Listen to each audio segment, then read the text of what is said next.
Hey guys, thank you for joining me for another video. I recorded a video a while ago about nursing school and I never really followed that up with anything, and so I decided, well, since I finished a year of nursing school, I should probably say something about it and use this as an opportunity to answer any and all of your questions that you have about nursing school.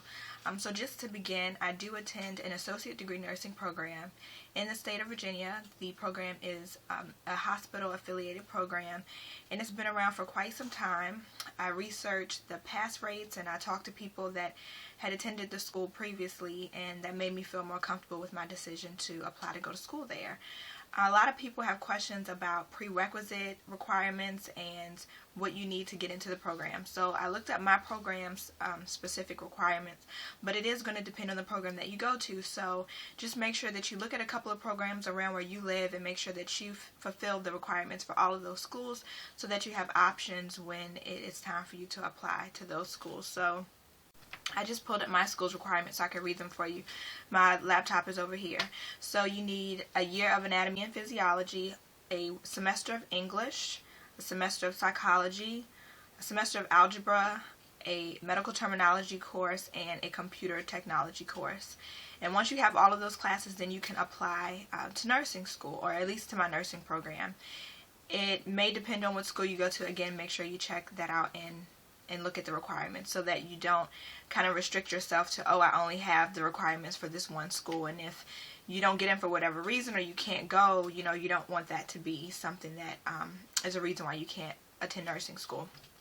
The next thing I think people really care about is when you get in, then what happens? Well, something to think about before you get in is to make sure that you have enough money saved so that you can buy textbooks and uniforms, because that's something that the school typically does not provide for you and it's not included in your financial aid. So make sure that you have money to purchase your textbook and your uniform, stethoscope, your nursing shoes and scrubs and all the other good stuff.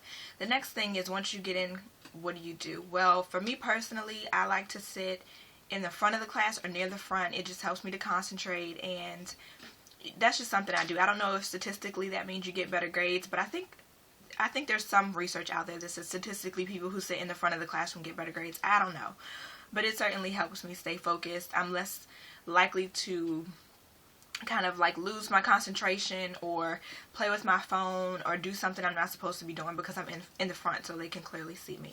I do attend a school where we are in cohorts, so I don't have like hundreds and hundreds of people in my class. So if you can sit in the front, then sit in the front. The next thing is ensure that your instructors know you by name. Well, in my school that's not difficult to do because there aren't a whole lot of us, but if you go to an institution where there are a lot of students, I think having that interaction with them and getting to know them, maybe through asking them questions or whatever, I don't think it would hurt for your professors to know who you are by name. Ask questions. If you are unsure about something, you need to ask a question, because you're going to get a lot of information thrown at you, and if you don't understand something, you need to. I mean, that's why you're paying your money. It's your license that's going to be on the line. You're the person trying to pass the NCLEX. They already passed. They already are nurses. So if you don't understand something, ask. If you're confused, someone else probably is confused too. Find out why. If you are studying something and you are just memorizing and you find that you're doing that a lot but you don't really understand why, you may find that you forget things really easily. For me, it's a lot easier for me to study something and to remember it if I understand why it's happening. It's so much easier. It makes the pathophysiology a lot easier if you understand why something is going on. You're less likely to forget it. Expect the unexpected. This is something that I think you have to take into consideration, especially on clinical days, because at my school we prepare for clinical the day before. Unless you have women's health or mental health, you can't really do a whole lot as far as going to select a client and reading about their disease processes and medications that they're on and remembering all that other stuff. So if you are on a med-surg floor and you go in the day before to get your patient and you come in prepared to take care of that client or patient and the patient is gone, you can't get mad at your instructor. Yeah, it's unfortunate that you did all this research and you studied these medications and you know everything about your patient and your interventions and what you want to do, and now they're gone, so you have to start all over again. Yes, it's frustrating, but that's something that a lot of times they don't have control over. So Just try not to be really angry if stuff like that happens, because it might happen. It happened to me my first day at clinical. I prepared to take care of someone and they were gone, so you get over it. Accept that your life is on pause. This is a really good recommendation because you're making a really small sacrifice in the course of your life. I mean, I don't know, no one knows when they're going to go, but if you're, I don't know, a teenager or in your 20s or in your 30s and you're making a sacrifice, you're going to a program, maybe your program's 2 years or 3 years, that's a small sacrifice to kind of focus your attention on one thing so that the rest of your life can be what you envisioned it to be and what you want it to be, which is why you're in school in the first place. So I think that's really, really good advice. And learn the art of time management. Now, this is a big one, I think, for a lot of people because we all have lives, we're busy, we have a lot going on.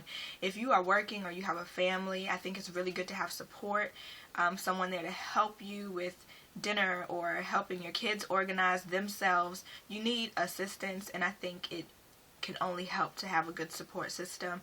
And to manage your time wisely, if you are going to study in the morning before your kids get up or whatever, stick to it and try to study in the morning before, chaos ensues. I remember I went on this missions trip. We went to Honduras and I had a test the day after I got back from the missions trip, which was a week, and I had to make copies of things to take them with me on the plane so that when I was there I could study. I couldn't take my textbooks, but I could take information with me, and I had to study before other people in the house got up. I had to study while people were, downstairs playing games, unwinding, and it was nighttime. I studied on the way to these villages, so I had to purposefully intend to study at unconventional times because the alternative to not studying is showing up for a test and not being able to pass it because you don't understand the information. Volunteer for any and everything. You can volunteer for whatever you want. I think it's always a plus to volunteer for things if you can and you have time, because it definitely helps you to grow and you learn different things you may not ever learn in clinical. So I think it's only a good thing to volunteer. I keep looking over to the side. For me personally, in addition to all of the tips and stuff that I just mentioned, believe in yourself, have confidence, try to stay organized, and be prepared. I think that's like the biggest thing that you can possibly do, especially for clinical. Make sure that you understand what your patient has. Be diligent, ask questions, look through the patient's chart. If you don't understand something in the chart, find your instructor. If you can't talk to another nurse, another primary nurse taking care of that patient, find your instructor so that you can get clarity, especially in the beginning. If you're looking through patient charts and you don't understand what you're looking at and you don't really know where to look for certain things, you need to ask early on. It's better to ask early on than get in your 4th semester or 5th semester and you're still lost when you're looking through charts. That's not something that you want to happen to you. And if your school offers like not a study guide, but a content outline or objectives or whatever, when you're studying, look at the objectives and make sure that the content that you study correlate with the objectives and that you understand the objectives very well. I think if you do that, you'll be much better prepared for the test. Do as many practice questions as you can. Don't cram. Don't try to do it all at once. If you do a little bit every day, it'll make it a lot easier to remember and to understand. And study groups are a good thing, I think, if you don't mind studying with other people. Ask your classmates if they're getting good grades, what are they doing, especially if you're not in a super competitive environment where people are not going to share information with you. Just ask someone. I mean, hopefully they'll be more than happy to help you succeed as well. And, don't give up on yourself. There are instances where people don't make it. The requirement at my school is at 80% every semester. Some schools are 77%, 78% or whatever. And sometimes it's like you study and you see the test and you feel like this isn't what we were told to study. This isn't fair. And for whatever reason, sometimes people don't make it and they have to sit out a semester. And I would say, hopefully that won't happen because nobody wants that to happen. If it does happen, don't give up on yourself. If it's something that you still really want to do, you're still interested in the field of nursing and the opportunities that it provides, then, brush up, try to figure out where you went wrong or what you could have done better, and be confident when you return that, you've been through this once, you may have had some errors, some bumps in the roads, but that you can do it. I think a lot of times life can be difficult, and you know, it's really frustrating at times. Like, why did that happen? Why did my car mess up? Why did, you know, I lose my job, or, you know, whatever. But just be confident in yourself and know that there's a greater power that is there enabling you to complete His will for your life. And I think leaning on that is definitely helpful. Even if you feel like you fell short and you failed a semester, that does not mean that you're not going to graduate. I know a lot of nurses who have failed a semester, and they are registered nurses right now. So just because you failed a semester, it does not mean that you will not be a nurse. It doesn't mean that you won't graduate. It doesn't mean that you can't pass the NCLEX. That's not what that means. That means that you have to just work harder and be confident and believe in yourself. That's what it means. So hopefully this was helpful to you. If you have questions that I didn't answer for you, please leave them below, and I promise I will get back to you. Have a wonderful day, and I'll talk to you soon. Bye.